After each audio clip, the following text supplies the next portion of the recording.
Fa molts anys, Elisa i Rodolf, reis d'un regne espanyol, van trobar un xiquet a un bosc.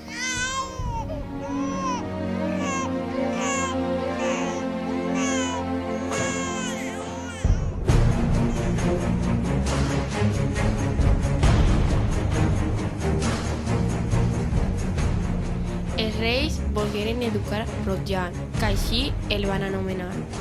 Això suposava ensenyar-li l'art de la guerra.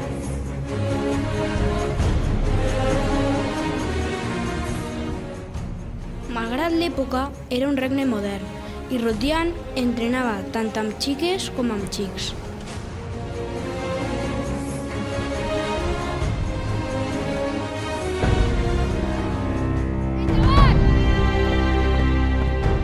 A Rodjan la guerra no li agradava molt. Potser hi hauria una altra manera de resoldre les diferències. Tot i això ho devia als seus pares. A més, si els anglesos envaïen el seu regne, què havia de fer ell? Així que amb els seus companys i companyes, que a la guerra anaven tots, es dirigiren cap a la batalla. Hola, bon matí, la podem ajudar? Hola, ens agradaria si tingueren alguna cosa de menjar.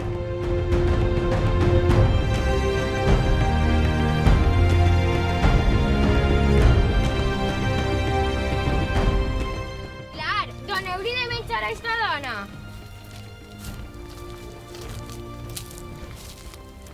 Gràcies, puc fer alguna cosa per vosaltres? Anem cap a aquella muntanya, a la guerra. Vol vindre? No, gràcies, no m'agraden les guerres, però per agraïment et donaré esta caixa. Pot ser que t'ajude en eixa guerra. Gràcies.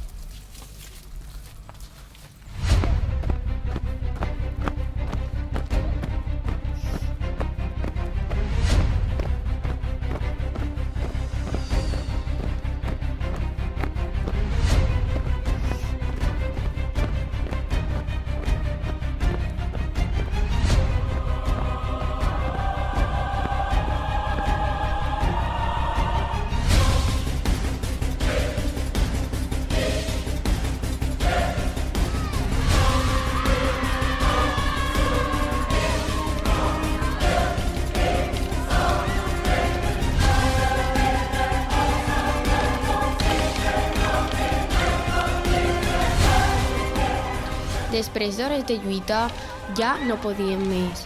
Rodjan va decidir anar directament a pel cap del bàndol contrari. Potser així s'acabarà tot més prompte.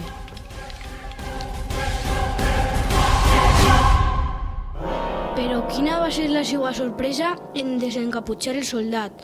Era una xica molt bona lluitadora.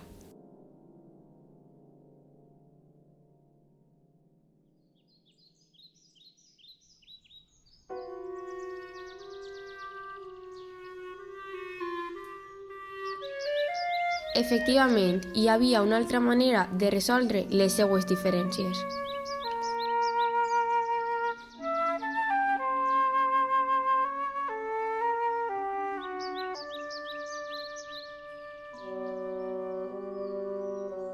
I va passant el temps.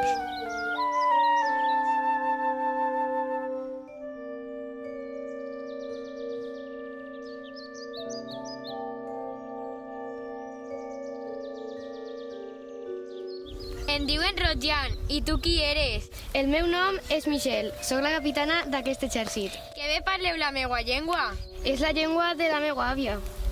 I per què voleu envair el nostre regne? Ens havien dit que vosaltres veníeu cap a la nostra casa i no volien que arribareu, només defensàvem la nostra terra.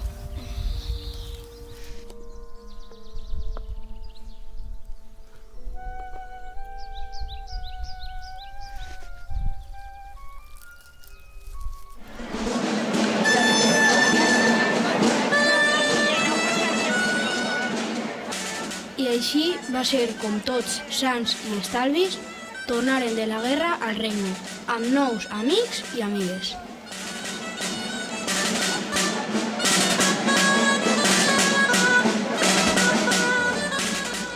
I això va ser motiu d'una gran festa, on no faltaren els balls tradicionals.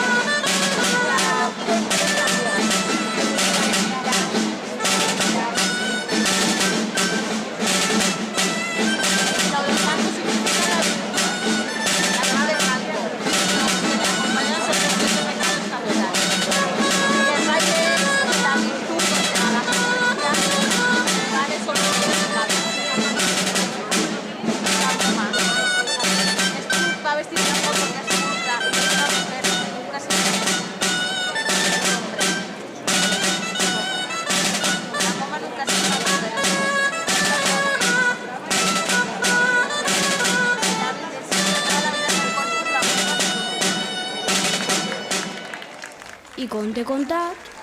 Conte acabat, o no?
Thank you.